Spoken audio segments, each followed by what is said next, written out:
This is my best kind of show notes because we didn't touch one of them, not even one of them. I'm not sure which one is Paul Rudd and which one is Lane Green. Final card here is the ultimate outcome. Today is Take Your Dog to Work Day. Oh, like Scooby-Doo. Yeah. Without further ado, his debut. Sweet Caroline. Everybody say hello to Sammy. Is it not good? I'm just pausing so that you just are at the front of your screen. I'm so enormously flattered. Branding is not a bad blind date. I'm gonna have to take a picture of this. No, this is agape. This is love. I really enjoyed this. You did do your homework. You asked great questions. I'm flattered. Thank you. You just made my day. Look at you! You are insane. How did I do that? You're how insane. Did I do that? You're insane. Hello, everybody. Welcome to CoronaCocktails. It's 5 o'clock somewhere. Wait a second. It's 5 o'clock here. So it's time to have an adult beverage. It's time to be able to talk about serious stuff, talk about stuff that's less than serious, ultimately just to come together for 60 minutes. And then we have our wonderful Zoom after show, bit.ly/CoronaTV.show. Come and join us. Come and join the party. Hello, Mr. Tom Morris. Got my brain and notepaper ready, eager to learn and be inspired. Of course, you will be inspired because I have a great guest, but you'll also be inspired because it is Silly Sayings Day. Silly Sayings Day. What is a silly saying, you might ask? Well, I'm glad you did. These are silly sayings. It's raining cats and dogs. Cat got your tongue? Loose lips sink ships. Mind your P's and Q's. Straight from the horse's mouth. The bee's knees. And snug as a bug in a rug. You know what I noticed about these silly sayings is that so many of them actually have animals in them. Bugs and insects and animals. So I just find that to be kind of interesting, that silly sayings have to do with animals. But in many respects, we always wonder, where did this come from, right? Where did the saying come from? What does it mean straight from the horse's mouth? Or and I love the fact it's Silly Sayings Day because I'm always uttering these sayings to my kids, and they're always telling me I'm silly. Look before you leap. Stitch in time saves 9. Or my personal favorite, a bird in the hand is worth 2 in the bush. Or wet birds don't fly at night. Or sleep tight. Yeah, I guess. And Bob has coffee. So I have red wine. I have red wine. You have coffee. I'm not going to drink too much of it because I'm making calls for one of the parties tonight. For the Democratic Party, I'm making calls tonight. I think it might be better if I'm slightly intoxicated, but we don't know. And thank you, Tom. Yes, this is the bee's knees. Yes, Jan, don't judge a judge by a cover. Oh God, you're starting already. That was good. I mean, you are the resident copywriter. I will give you that. You deserve that. All right. So what else can I tell you? Well, let's do a little bit of a recap. It's the Masters of Marketing Week. We've had, Jeremy Tucker from Planet Fitness was awesome. Mark Pritchard on Friday. And to be honest with you, we're kind of lucky because, Brad Jakeman, who is my guest today, he may as well be keynoting the Masters of Marketing for his leadership and all of the incredible work that he did, while he was at PepsiCo. But if you want to win a pass to the Masters of Marketing, all you got to do is go to bit.ly/CoronaTV subscribe to the show. I mean, it's not a really big price to pay. Or you can subscribe to my newsletter. I will find you just like Liam Neeson found you and make sure that you get a comp while stocks last. So as I was saying earlier, Brad Jakeman is my guest today, and I've been meaning to connect with him and looking forward to connecting with him for the longest time. He is not at PepsiCo at the moment. He's a senior advisor at Boston Consulting Group, BCG. What a phenomenal company. I've always coveted all of the consultancies. I never felt I was good enough to join a consultancy, you know, the Bains and the BCGs and the Accentures and the McKinseys. So I just went and formed my own little consultancy. He's also the co-founder of Rethink Food, and we'll talk about food insecurity, which is a very serious and important topic to talk about shortly. Let's just do our birthdays. A happy Facebook birthday to all of you guys that are on, Michael Rosen and Paul Cheney, Katerina Walter, and then of course on LinkedIn to Erin Platt, to Valerie Danger is my middle name. Actually, Danger's her last name. And yeah, Paul Cheney, you got mentioned twice. Why not? All right, well, let's get to our seated soliloquy. And yes, Glenn, a penny saved is a penny earned. You guys are definitely having fun today. But today, I wanted to, you know, talk about, it's a little bit of a departure. You know that in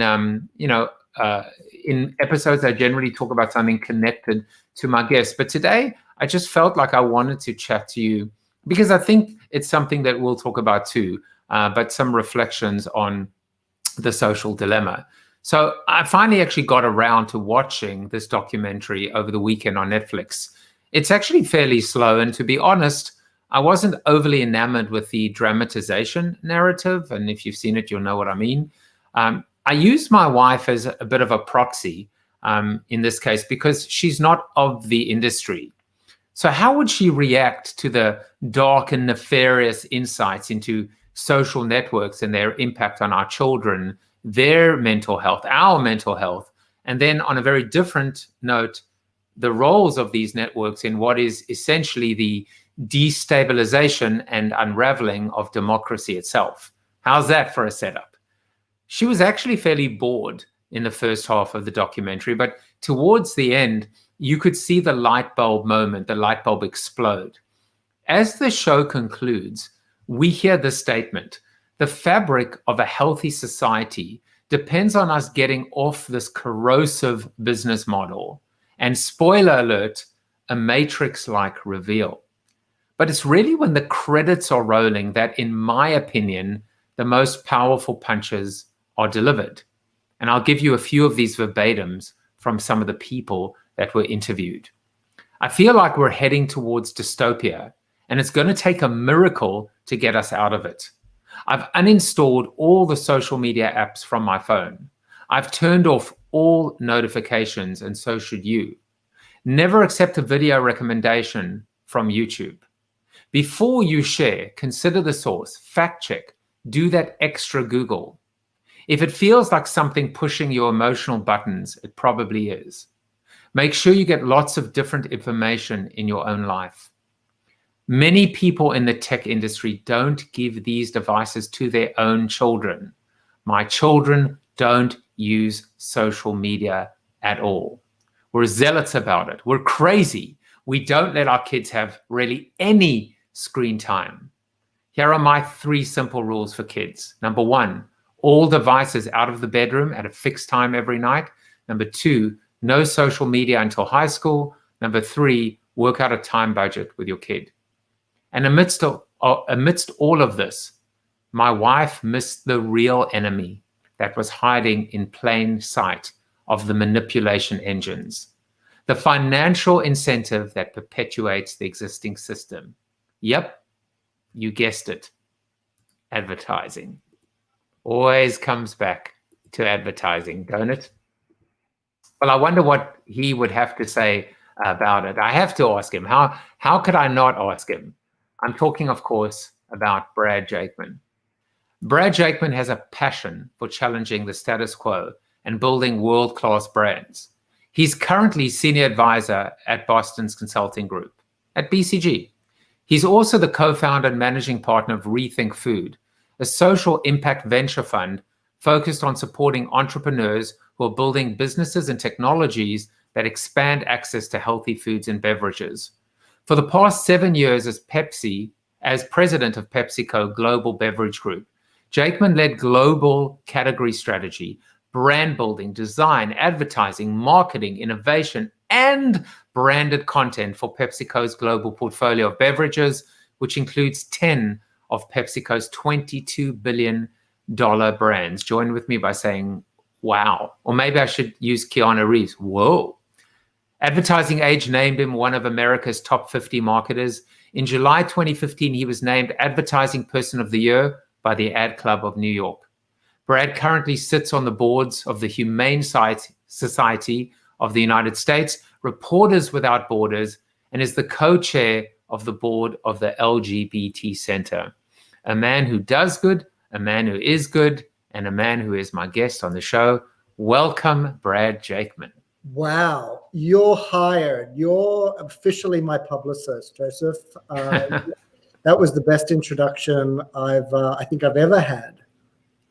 Really? Well, I aim to please. Let me tell you. Well, you've over-delivered. You've over-delivered. Thank you for having me on the show. I've been watching it on Facebook and seen many friends join you, and it's an absolute honor to be here with you today. I mean, isn't it great this whole idea of connecting with people that we wanted to connect with, we didn't connect with, maybe we worked with them, but we didn't really know them. For me, it's just been an absolute joy to get to know people that I've always wanted to, which would include you. Well, thank you. And yeah, I agree. I mean, I'm trying as much as possible in these crazy, challenged and sad times that we're living in right now to try and figure out how we are going to be better as a result of this. I'm trying to find the silver lining in what has been a horrible 7 months. And things like this are that silver lining, the fact that we find time to reconnect with people, the fact that we've realized technology can help us do that. And if we make the time to do it, most of the time it's a very enriching experience. So hopefully that's one of the things that stay with us when we finally emerge from this terrible public health crisis. Yeah, and look, I will drink to that. It is CoronaCocktails, so cheers to you. Well, cheers. I have my signature martini. Oh, nice. I should have done. That's what I should have done. Mm-hmm. And by the way, I'll get progressively more intelligent as I work my way through that glass. It's kind of works. I should be playing a new game on Corona TV called Spot the Slur, because I can always spot the exact moment that I slur for the first time on the show. I don't think it will be happening today because, as I said, I'm manning the phone banks tonight, which I've never done before. So I'm excited to be on the other end of people telling me what I can do with myself, because normally, I like to apply sometimes the Jerry Seinfeld line, right? Which is, hey, listen, I'm busy right now, but can you give me your home phone number and I'll call you later? Yeah, I've done those calls too. And you know what? I have one piece of advice for you. Try and take some time to listen as much as we're there to talk and to talk about the talking points that we want to get across. I found it very interesting, while I did not always agree with the people who wanted to hang up on me. Hearing their perspective was actually very, very interesting. Yeah, I mean, the power of listening right now, if there's been certain common themes that have come up all the time on Corona TV, it is the ability to listen. And I was as guilty as anyone, if not more guilty, before Corona TV really kind of changed my life. And one of the things that was always the most difficult, as I'm sure you've encountered how hard it is that when people are listening, they're often trying to think and formulate their own question. Mm-hmm. And by doing that, you're not really listening at all. And it was because of that I actually stopped preparing questions on Corona TV. So I have no questions other than a couple of very loose themes. And that way I get to listen to you and hear you, and you get to take this conversation in the direction that you choose, as opposed to me taking you in the direction that I want you to go in. Well, that's a dangerous strategy for me. Let's see how that works out for us. Especially with a signature martini. Exactly. So no, we met, I would say. I mean, I don't know that we ever worked together directly or indirectly, but I have the 6 degrees of Frank Cooper connection. Mm-hmm. And it seems like there was Manos Spanos, who was a couple weeks ago. I found out that that Jeremy Tucker worked at PepsiCo.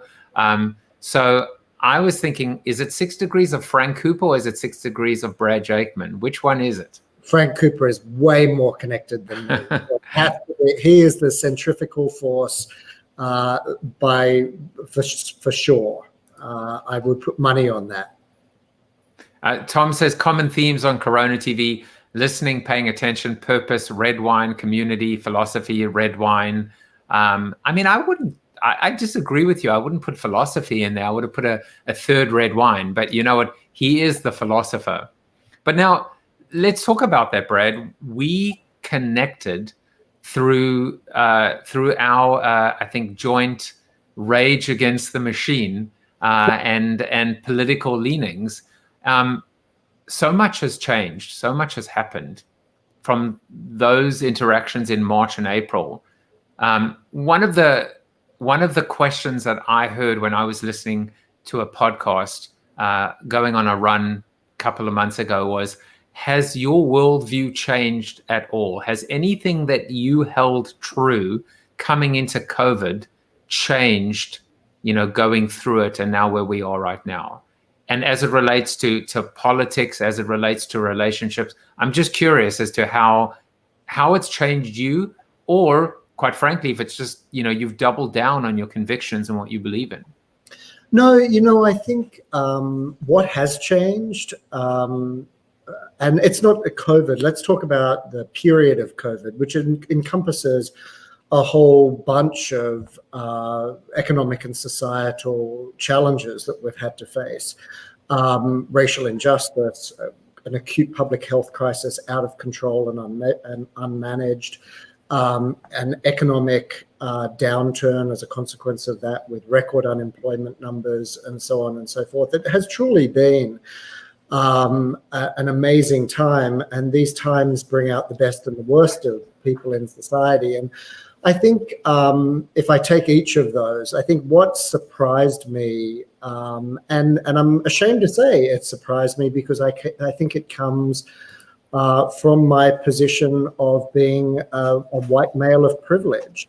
But I was, I guess not surprised, but I guess it was deeply disheartening and disconcerting, and to see the level of racial divide in this country. And I think that I always knew that we had in our country an issue with racism that traces back to the very earliest days of our country. What I didn't understand and fully appreciate as much as I should have is how broad scale that was, how really systemic that was. And I think that we can look at this period perhaps as a blessing, that for people like me who don't experience that day to day, who live in a community where we are not defined by racism, where I am lucky enough not to be a victim of racism, now it's upfront and personal for all of us to see. And when we can see that as a society, and we can see that as individuals in society, then we can do something about it. And then we can really put our efforts into doing all of the things that we can to not actually be, to not be racist, but to be vocally anti-racist. And I think that that has been an amazing kind of insight for me. And again, I talk to my friends of color about this issue, and they roll their eyes because it wasn't an insight to them. They experience it every time they try and hail a cab in New York City, and the cab drives past, and their white friend comes out from behind and puts their hand out, and the first cab stops. I mean, these are the daily experiences of people of color in our country. And now I think it has come to such a tipping point and a boiling point that we have to address it. We have to address it through our vote. We have to address it through our own voices. We have to address it through our actions. We have to address it through the way we run our companies. And I really get a sense that we are kind of now much more rallied around addressing that issue. But now you've obviously encountered discrimination in your own life by virtue of being Australian. So I couldn't resist that. This is Corona TV. We do jump from serious, from sublime to ridiculous. But I'll get back to a serious thing for a second. I couldn't resist that. I'm South African. We got to do that. But in doing a lot of research on this, the non-racist versus anti-racist conversation, it's interesting to find out that the definition of racism or racist is to hold a group of people to be inferior, to actually be substandard. And when I think you apply that definition or confront someone with that definition, it's a terrible, terrible definition. It's a terrible accusation. It's a terrible thing to even to openly even think that we could be living this way, explicitly or tacitly. Nobody wants to be in that situation. However, there is also, and I won't use the word confusion, but there's a lot of things like xenophobia and homophobia, and there are many phobias that really come down to, and I'll turn it back to you, is the fact that the era of the dominance by the white man is it's not, and here's where it gets dangerous. It's not that it's coming to an end. It's the fact that there are many other places at the table for many different people. And I think maybe the challenge in this country has been the inability for us to try and sell, let's use a marketing term, right? Or sell this idea to the people being threatened, to realize you don't have to feel threatened. This is just about the fact that this is about sharing and caring, to quote the Purple Dinosaur. I don't know what you think about that. Yeah, look, I think we could spend hours on this topic. I think there are reasons for this. There are historical reasons for this. There is the asymmetrical way that the enormous amount of wealth creation that has happened in the developed world over the last 10 years has been distributed largely in the hands of a very few, while the majority of people have either stayed in the situation that they were in for over 10 years or have actually gone backwards. That then fuels a level of resentment. I think that somehow we've gotten it into the rhetoric that human rights and equal rights is somewhat like a zero-sum game, that if I get more, somebody has to get less. You know what? It's not pie. When I take more, that doesn't mean there's any less for anybody else. And so I think that we have gotten into this situation that the people who are in our society right now, male, able-bodied, white, straight, they fear for some irrational reason that when other people who enjoy less privilege are given equal rights, that they somehow lose some of theirs, and that's just not the case. But I think it's tied to a whole bunch of, as I said, historical and economic issues that have defined the way that we have developed as a country up until now. You just said something which I jotted down, an absolutely brilliant statement, a little soundbite. It's not pie. Yeah, I stole that from somewhere, by the way. I wish I could appropriately attribute it, but I stole that from someone, and whoever it is, I greatly acknowledge you because I use it all the time. Glenn is here, and he said, and by the way, he also said Yahoo Mountain Dew. He did a good job marketing it to me, so there you go. But Glenn was saying, the zero-sum reality of race relations. It makes me think of another insight that came from Tamsin Webster that we're talking about the fact that this idea of kindness, of generosity, of happiness, of wealth as well, money in particular. She was talking about money, and she said it's not pie, it's a flame.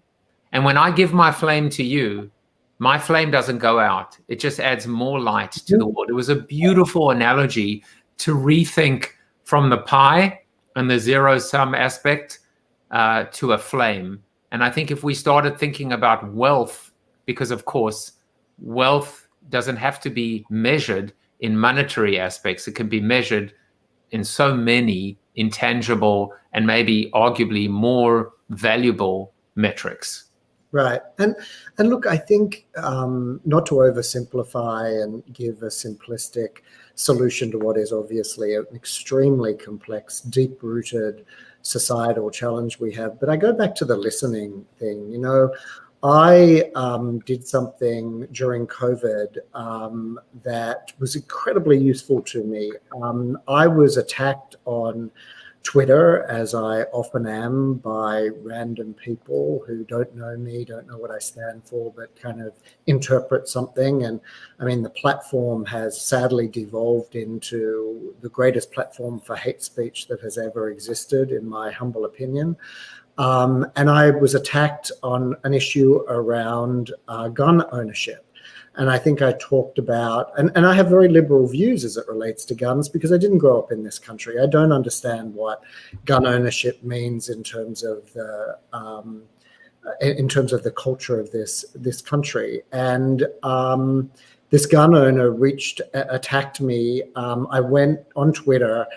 My temptation was to block him, but then I thought, you know what, instead of blocking him, maybe I should reach out to him. And I clicked on his page and I saw that he was a retired military officer. And so I reached out to him and I said, hey, I was wondering if you could do me a favor. Could you educate me on your point of view of guns?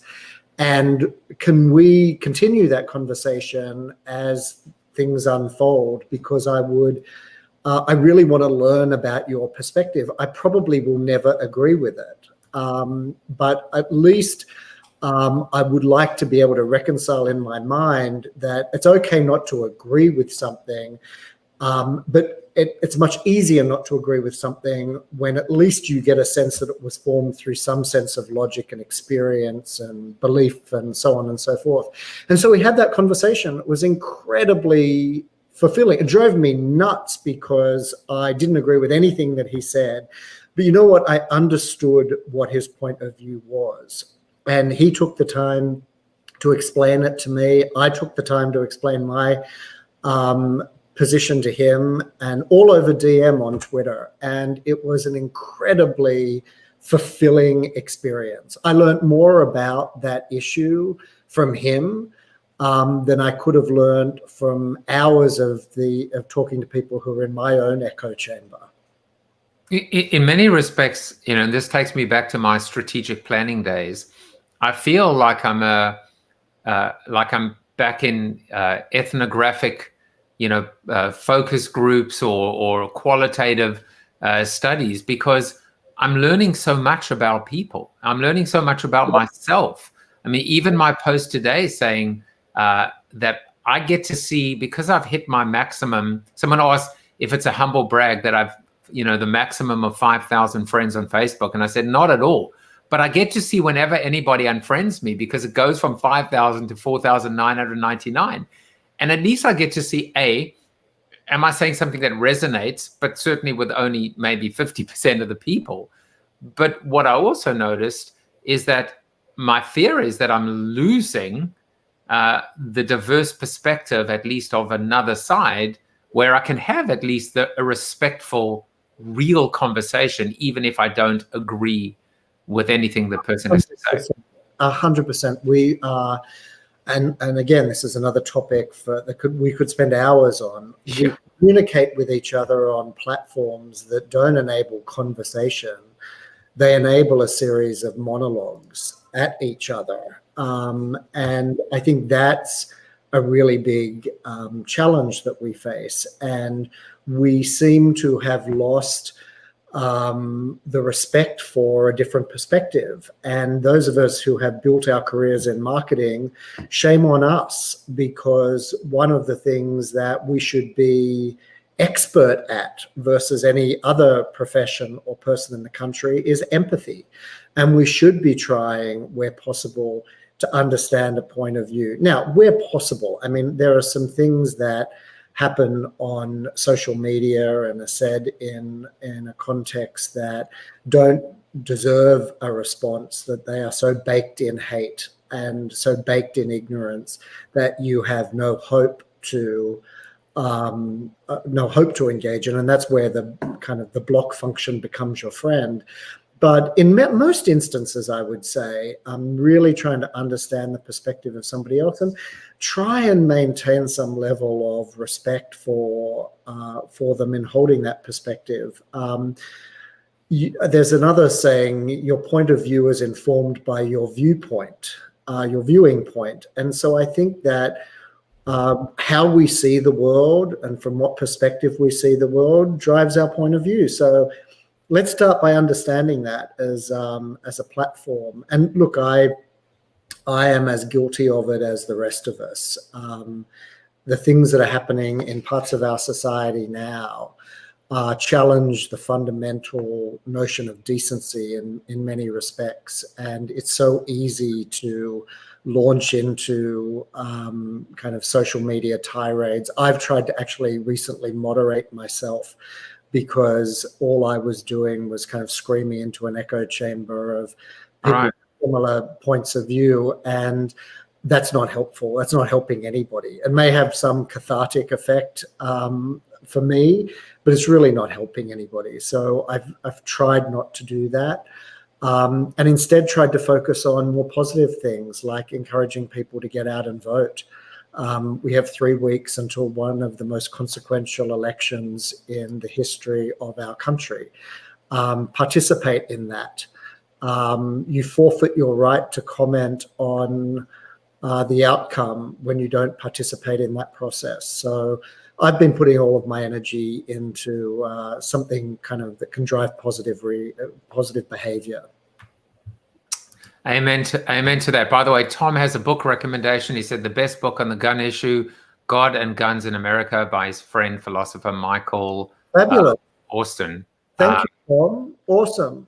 So, and you might just get to meet him in the after show. He's definitely one of our regulars. And by the way, if you would like to get into a Twitter tirade war with Brad Jakeman, I'm just kidding. If you would like to have a meaningful DM conversation with him, you can follow him on Twitter at Brad Jakeman, at Brad Jakeman. I think you're going to be okay, Brad. I hope so. We're about to, do not say Joseph sent you, please. Do not say that. So, you mentioned marketing, right? And another common, very interesting theme here has been this idea of, we're all in this together, and suddenly kind of, for a bunch of brands that love to talk, cat got their tongue. There's one of those silly sayings when, Black Lives Matter hit. You left Pepsi. And you took some time, and now you're at BCG. I wonder if you could just talk a little bit about the transition for you and the decisions, not to get straight back into, another CPG or doing what you did before. Why the change? Why the shift? Well, fortunately, I came from the best job in the world.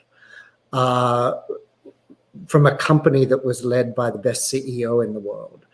So it's really hard to match that.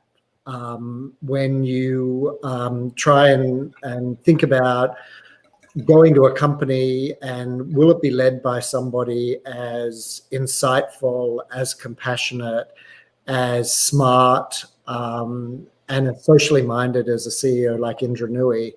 That's a very, very high bar to set. PepsiCo is a formidable organization that has amazing brands, operates all around the world. So I left PepsiCo. I spent a lot of time reflecting on why I left PepsiCo, why I wanted to leave PepsiCo, and I wanted to make sure I wasn't running from something, but I was running toward something. And what I was running toward was I thought I could make a bigger difference in an environment where I could take everything that I learned in working in a big corporation with some of the smartest people I've ever worked with, and for a CEO, which is by far the smartest, one of the smartest people I've ever met, and translate that into a more entrepreneurial venture where I could deploy that to perhaps have a bigger effect.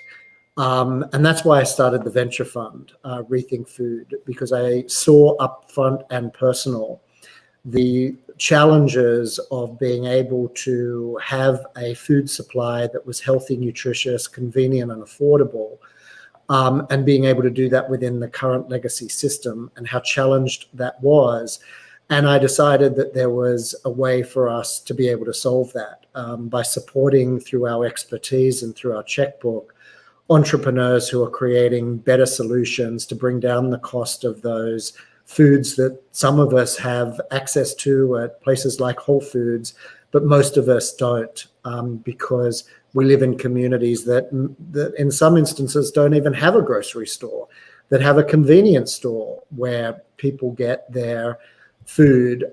They can't afford the food that's in grocery stores. They certainly can't afford anything that's in a Whole Foods. And that's not because suddenly there's been a whole bunch of entrepreneurs over the last 10 years that have decided that they want to start businesses to make rich white people healthier. It's because the whole system has been built for highly processed foods that are not nutritious, not necessarily nutritious, in non-sustainable packaging. And that's what the scale system can produce. So if we can fund and support entrepreneurs who are creating an alternative system that is just as efficient, hopefully we'll be able to solve the problem of making more nutritious foods available to more people. And I was just scrolling through the website. You can see the touches of someone that understands brand and design and iconography and messaging, and simplicity, or at least the elegance of simplicity.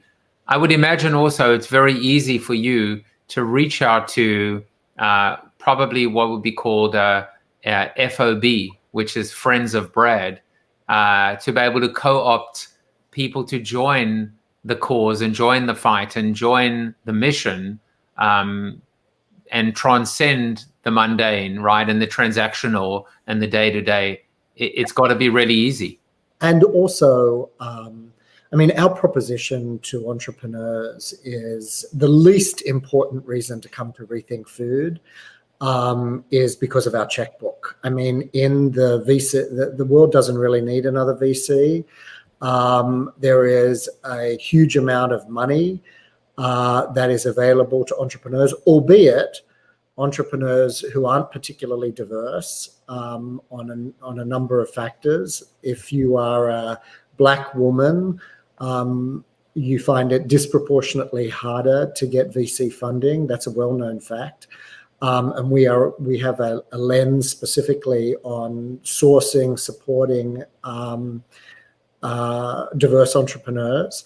But what you get when an entrepreneur that does business with Rethink Food and joins our portfolio is you get what you mentioned. You get our expertise. We have assembled a group of people, some of whom I worked with at PepsiCo, from all different areas of design, food safety, supply chain, and data and analytics, and they're there to help our entrepreneurs kind of build their business and get to the next level, and give them an unfair advantage by having access to things that usually a Fortune 50 company would only be able to access. So that's really our proposition to entrepreneurs on Rethink Food. And I had Jory Desjardins on Corona TV, and her W Fund is focused specifically on female entrepreneurs. And then I had a couple of weeks ago, I had Kuda Biza, who was one of the co-founders of Nunbelievable, which is backed by Michael Loeb and Tony Robbins, and it's a mission-based cookie company. It was the first time that 120 episodes odd that I'd heard the phrase food insecurity. I'd heard of it before, but in context of these conversations, he also shared some data points that absolutely affected me, insofar that there were more people before COVID in the US, and this is just in the US, Yep. that were food insecure than there are citizens of Canada. Yes, 1 in 9 households, 35 million. And that was before COVID. And of course, that number now has been exacerbated or accelerated. So food insecurity is very real, and that's just in the US. I mean, and again, tying kind of the threads of our conversation together. Imagine you live in the United States of America, the beacon of prosperity and economic success, and we have in our country some of the richest people on earth. And then you have people who don't know where their next meal is going to come from. And then we wonder why you have this undercurrent of dissent, dissatisfaction, and resentment. And it's absolutely obvious why we have that. And so we have to really kind of think hard about how we solve for that problem. Nobody in America should be food insecure. There's absolutely no reason for anybody in the United States of America to be food insecure. It just strikes me that obviously we're going through these turbulent times, and we think about things like healthcare, we think about food insecurity, and I've often said very flippant.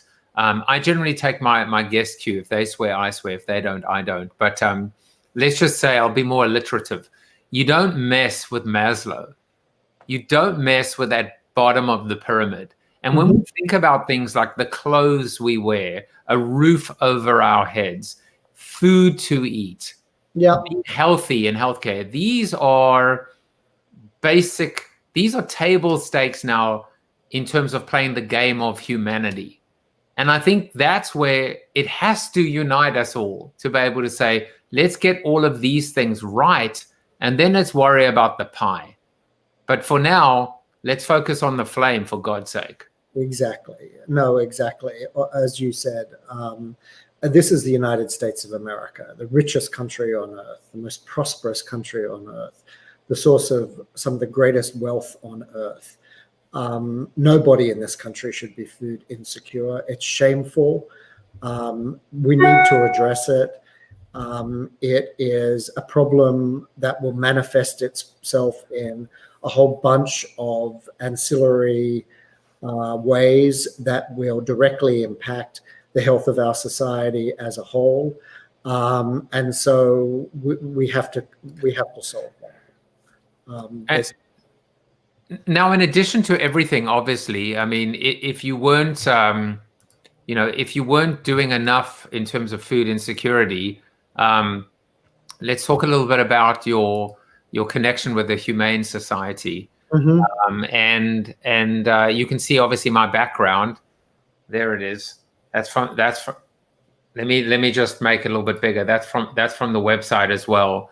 Talk a little bit about this connection to you and why it's so important, and what you're doing with them. Yeah, this is one of the organizations that I'm most proud to serve. I'm on their board of directors.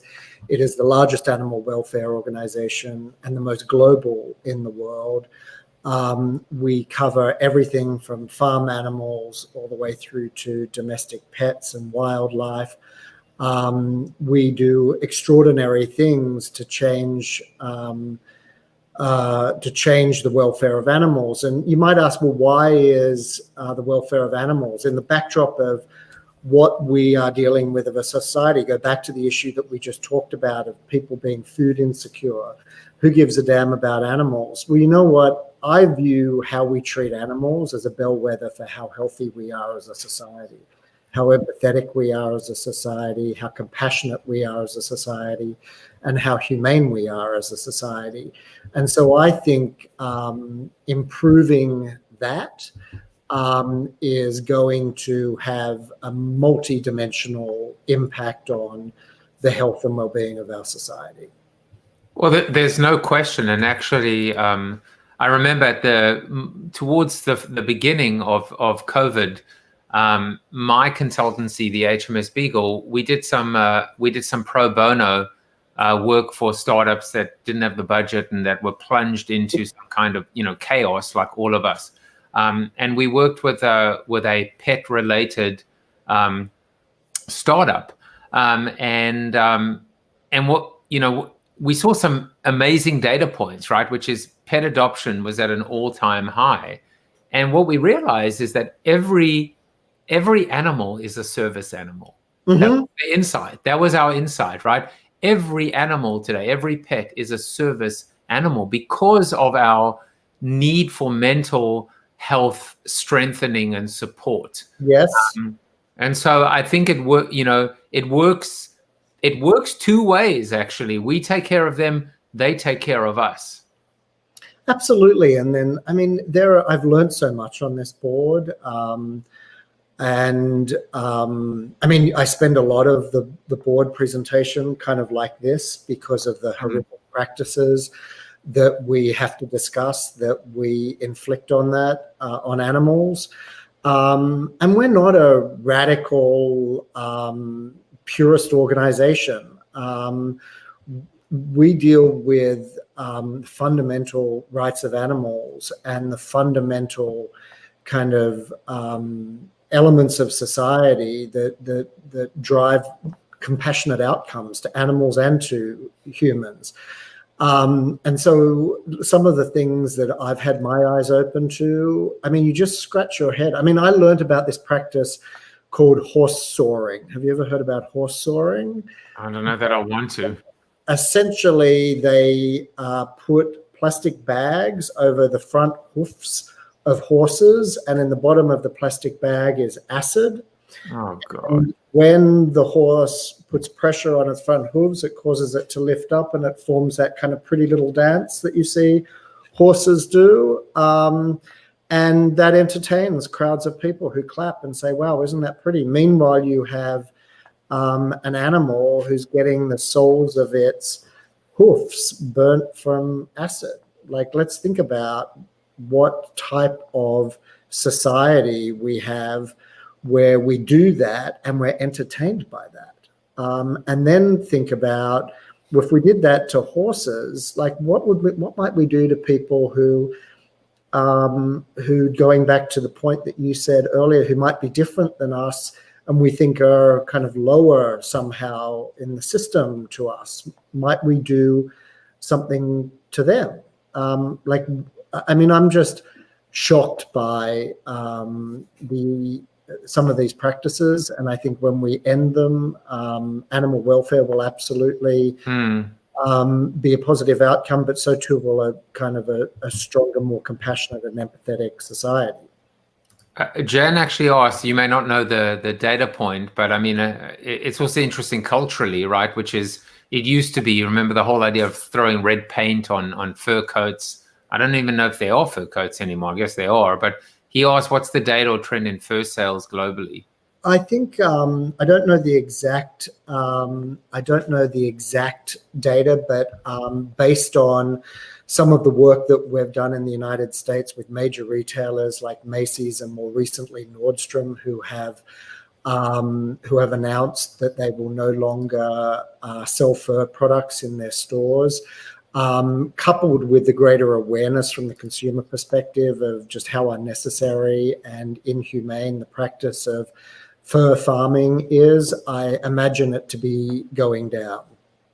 And also there are amazing entrepreneurs like Stella McCartney that is focused on of more sustainable versions of faux fur. I mean, the argument of the fur industry always was that fur is a multi-generational item, whereas faux fur gets disposed of and contributes to landfill, and the environmental impacts of that are significant, which is true. But we can apply some science here and create alternatives to fur that a lot of really creative, imaginative, and innovative designers are doing. And so that's been really great to see. I'm going to just post in the or paste in the comment section the 2 URLs for Humane Society and also rethink.vc. If you want to find out more about what Brad does in his spare time when he's not consulting at BCG. But Brad, at the beginning, you said something which is, and it's certainly some of the, one of the things we were going to chat about is what will happen right post COVID. Like, will we be better off? Will the world be better off? Now, look, I've had lots of conversations on the show about that very thing, right? And I said right at the beginning, in fact, I said my fear is that we will just go back to our old bad ways and bad habits. So I have a two-part question for you. One is what do you think is going to happen post-COVID? So to answer the question, but then the follow-up to that is how do we ensure that in fact it happens? It's one thing to want it to happen. It's one thing to hope it happens. It's another thing to make sure it happens. Yeah. Well, the first thing I think we need to define is what does post-COVID mean? I mean, when from all the data that we're seeing from around the world and the different approaches that different countries and cities and jurisdictions are taking around solving for COVID and what's happening on both the therapeutic front and the vaccination front, it's unlikely that there's going to be a date where we say, "Ta-da, COVID's done." I think we're in for a phased kind of re-entry into some level of normalcy. And so I think that's an important note. I don't know what that normalcy is going to be, but I suspect that there's enough impetus created from the 7 months that we have been in this crisis to actually make sure that there's kind of fundamental and systemic change that comes out. I was speaking to a CEO earlier in the week that was telling me what he's been doing is he's been looking across his executive suite at the incredible Herculean things that his leadership team and his company have been able to do. And it's that kind of often misattributed saying that I think was created by Plato, which is necessity is the mother of all invention. And what he's looking at is going, well, how did we do these extraordinary things? How did we convert manufacturing facilities to make hand sanitizer in one instance, ventilators, whatever have you, and how do we make that part of our company's way of working, limit the bureaucracy, decision-making further at the front line. I think could be a renaissance for innovation in big companies that we haven't seen for decades. I think also the way we work as a workforce. I think even when it's okay to go back into offices again, I'm not sure that a lot of people are going to want to do that full time. And think about the incredible upside to that. Think about the fact that the received wisdom was everybody had to be in the one physical place during a certain time period of the day in order for companies to run well, and the people that excluded, women with small children who can't afford daycare, people with physical disabilities that can't physically get to workplaces. And now imagine the opportunity of bringing them into the conversation in companies. Think about how much better our innovation is going to be to have those voices at the table, bringing their perspectives. for the very first time in many instances. So I think there's a big upside, and I think I don't think there's a natural order that is going to dictate whether we go back to where we were or try to or forge a new future. I think we get to make that decision ourselves as people, as business leaders, as parents, and as citizens. And I think that's super exciting. I would agree. And, you know, when we talk about new normals and adjusting to that, you know, one of the things that many people are going to have to do is return to travel. My sister, as we speak, is on her way from the UK to South Africa to visit my mom, who is watching at the moment, who is 4 years into her battle with cancer, and my sister's making the trip down to Cape Town with respect to all of the quarantines and all of the regulations and COVID tests. You yourself took an unprecedented trip to Australia to see your dad, to say goodbye to your dad. He unfortunately passed away. I can tell you that I don't have to tell you how proud he must be of you, and not only the work you've done in the marketing world, but how you've taken all of these incredible learnings and lessons and best practices and used them for real good and real change. As I said to you at the beginning, Brad, you're not this year keynoting at Masters of Marketing, but you may as well be, because you truly are a force for good, a force for growth, and a force for change. So I just want to thank you for finally connecting with me. I know, but I already told you got the job as my publicist. You didn't have to close the deal just then. You already landed the job. Always be closing, right? Always be selling. But, you know, like, I would be honored to be your publicist. Well, Brad has about 15 minutes. So if you want to just come and hang out with us in the Zoom after show, all you have to do is type into your URL. I sound like Joe Biden in the first, you know, just visit my website, 30330. I mean, come on, you know, a little bit of fun is okay too. Go to bit.ly/Corona TV after show right now. Hang out with us. We will be glad to have you. Brad, thank you so much for your time today. And we'll, you know, hopefully do this more often, whether it's on Corona TV or off Corona TV. Take care, everyone. And I'll see you guys tomorrow. Thank you. Joseph. Bye-bye. Thank you for watching Corona TV with your host, multiple author and global keynote speaker, Joseph Jaffe.